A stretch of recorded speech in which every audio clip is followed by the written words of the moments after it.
আমি তোমাদেরকে একটা কথা বলতে পারি, শিবিরের লোকেরা ব্যক্তিগত কারণে, কারো নিজস্ব খায়েশের কারণে কোনো মানুষকে ব্যবহার করছে, এটা যদি তোমরা দেখতে পাও, তোমরা কেউ শিবিরে জয়েন করবা না। কারণ this is a question of personal dignity, human dignity. আর যারা বদনাম করে, এক হাতে তো আর তালি বাজে না, তালি বাজাইতে গেলে এভাবে করলে তো আর তালি হইতেছে না, আরেকটা হাত লাগবে তো, তো ওইটা আনলে একটু তালি বাজে। শিবিরের কিছু কিছু বদনাম কোনো এক কালে যে ছিল না তা না, ছিল। তো সেই বদনামের দিকে আমরা বিগত 20-30 বছরে এই সব কিছুকে দলিয়ে মারিয়ে নতুন ডাইমেনশন ক্রিয়েট করার চেষ্টা করেছি। অ্যাজ অফ টুডে আমার মনে হয় না ছাত্র শিবির কোনো জায়গায় ফোর্স অ্যাপ্লাই করতে চায়, কোনো জায়গায় তারা জোর জবরদস্তি করতে চায়, আমার মনে হয় না। আমার মনে হয় ছাত্রদের মন জয় করার জন্য তারা বিভিন্ন প্রোগ্রামের আয়োজন করে থাকে। এটি তো করাই উচিত, এটি তো ক্রিয়েটিভিটি। আর তারপরেও আমার মনে হয় এই ক্রিটিসিজমগুলো যেখানে যেভাবে আছে, এগুলো শিবিরের নজরে আসলে শিবিরের দায়িত্ব হবে ইনস্ট্যান্টলি এগুলোকে কারেক্ট করা। If anybody criticises Shibir for any reasonable cause, it is the Shibir's responsibility is to make it amended instantly, make it correct. Do not argue and palta argue, দরকার নাই। কেউ যদি আমার বিরুদ্ধে একটা অভিযোগ তুলে যার মধ্যে সামান্য সত্যতার লেশমাত্র আছে বলে আমি দেখতে পাবো, I will make myself instantly correct. I will never do this again. That should be the approach. ওটা বলার দরকার নাই যে আমি এই কনটেক্সটে পড়েছিলাম দেখে এটা করেছি, ওই কনটেক্সটে গেছিলাম দেখে এটা হয়েছে, ওইখানে আর কেউ ছিল না দেখে আমি একা ছিলাম। এই ধরনের আর্গুমেন্টের চাইতে প্লজিবল আর্গুমেন্ট হলো, ছাত্র মানুষ তো, আচ্ছা তুমি ছাত্র, বিশ্ববিদ্যালয়ের শিবির যারা করে তারাও ছাত্র, they may commit mistake. If they commit any mistake, if they make it correct instantly, তাহলে ইউ শুড হেল্প হিম। তুমি যদি কোনো কারণে মিস্টেক করো, তাহলে তোমার মিস্টেক যদি একবার করো, দুইবার করো, তিনবার করো, কারেকশন হয়ে যায়, তাহলে এই মিস্টেকের আর কি ভ্যালু থাকে? Mistake is a mistake, always mistake. এই জন্য শিবিরের ভাই যারা আছে এরা একেবারে 100% তুলসী দোয়া পাতা, এই সমস্ত আর্গুমেন্ট করার কোনো প্রয়োজন নাই। If Shibir finds anything difficult, any problem, any mistake, it is the Shibir's responsibility is to make it correct instantly. That should be the approach. মানুষ তো ভুল হবে, এটা শুদ্ধ করে নেওয়ার মতো ক্যাপাসিটি থাকতে হবে।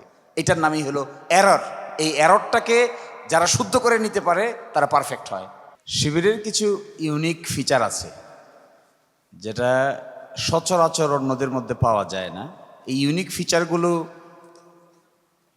তোমরা যেরকম এরকম প্রশ্ন করছো না, আমরাও তো ছোটবেলায় এরকম প্রশ্ন করতাম যে এইটা কেন করব, হুজুরদের দল, সব হুজুররা খালি কি কয় না কয়, এগুলোর সাথে আমরা যাব কেন?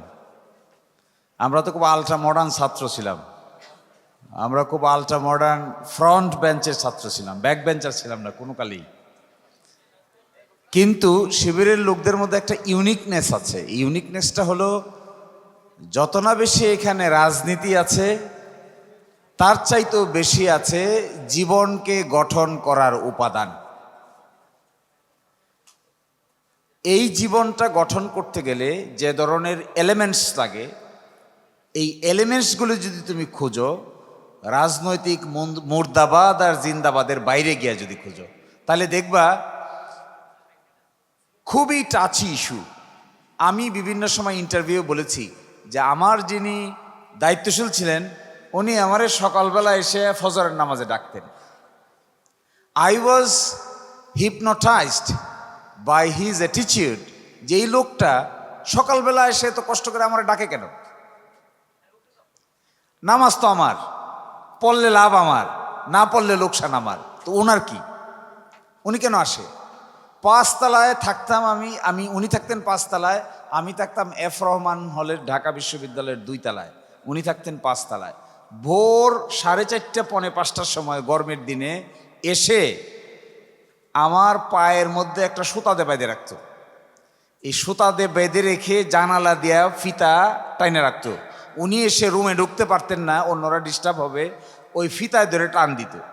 ফিতায় ধরে টান দিলে আমি বুঝতে পারতাম যে এখন নামাজের সময় হয়ে গেছে, এখন উঠতে হবে। আচ্ছা, দুনিয়ার কোন রাজনৈতিক লোকদের মধ্যে এই রকম আচরণ দেখতে পাবা? আমি নামাজ পড়ি না, ওই লোকের লাভ আর লোকসান কি? তুমি নামাজ পড়লে আমার লোকসান কি, আমার লাভ কি? পড়লে পড়ো, না পড়লে নাই, দিস ইজ ইয়োর বিজনেস। এই যে এক ডিপ আন্ডারস্ট্যান্ডিং, এই ডিপ আন্ডারস্ট্যান্ডিং এবং হিউম্যান টাচ অন্যান্য রাজনৈতিক দলগুলো অতিমাত্রায় রাজনীতিকীকরণ কারণে ওই ব্যক্তিগত টাচটা আর এইভাবে থাকে না। আরেকটা জিনিস দেখতে পাবা, হিসাব কিতাব। শিবিরের লোকদের মধ্যে যে টাকা পয়সার হিসাব, এটা এত সেন্সিটিভ এবং সূক্ষ্ম, এই জিনিস বাংলাদেশে রাজনৈতিক সংগঠন তো দূরের কথা, অন্য কোনো সংগঠনে গিয়েও তুমি টাকা পয়সার এত সূক্ষ্ম হিসাব দেখতে পাবা না। আমার এখনো মনে পড়ে এই গল্প, আমি বহু জায়গায় বলছি।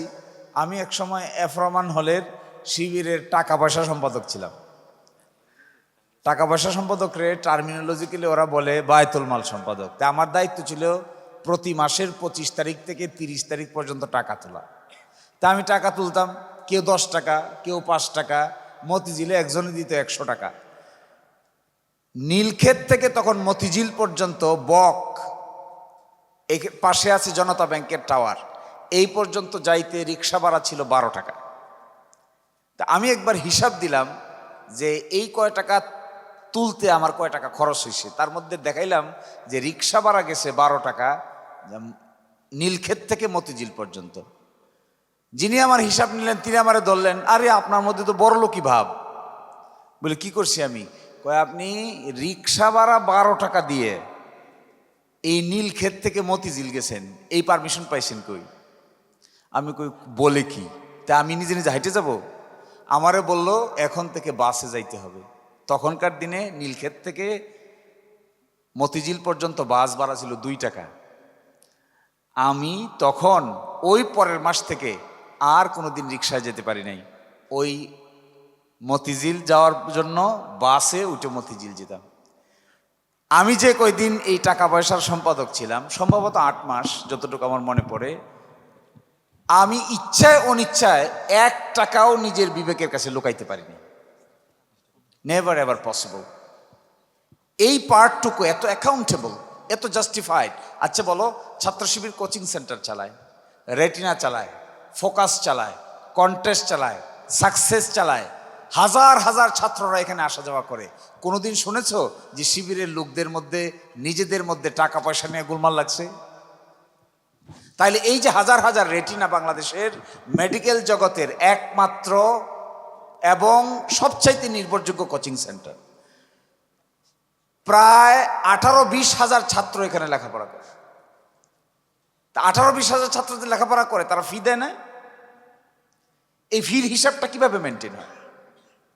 এত ট্রান্সপারেন্ট মেকানিজম কোথা থেকে আসবে? কে করবে? তুমি দেখবা যে এখানে কোনো ধরনের কোনো ডিফালকেশন, মানিত স্রোপ যদি কেউ করতেও চায়, সিস্টেমের কারণে সে প্রথম দিনেই ধরা গাইতে বাধ্য।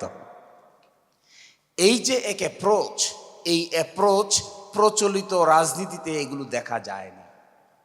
আমার তো এখনো মনে পড়ে, এখন আমি বুঝতে পারি যে এখন আমার একটা সামান্য টাকা পয়সার হিসাব করতে গেলে বারবার মনে পড়ে, আয়টা ঠিক আছে কিনা, ব্যয়টা ঠিক আছে কিনা, খাতটা ঠিক আছে কিনা, ভাউচার আছে কিনা, সঠিক জায়গায় হয়েছে কিনা, রাইট জায়গায় হয়েছে কিনা।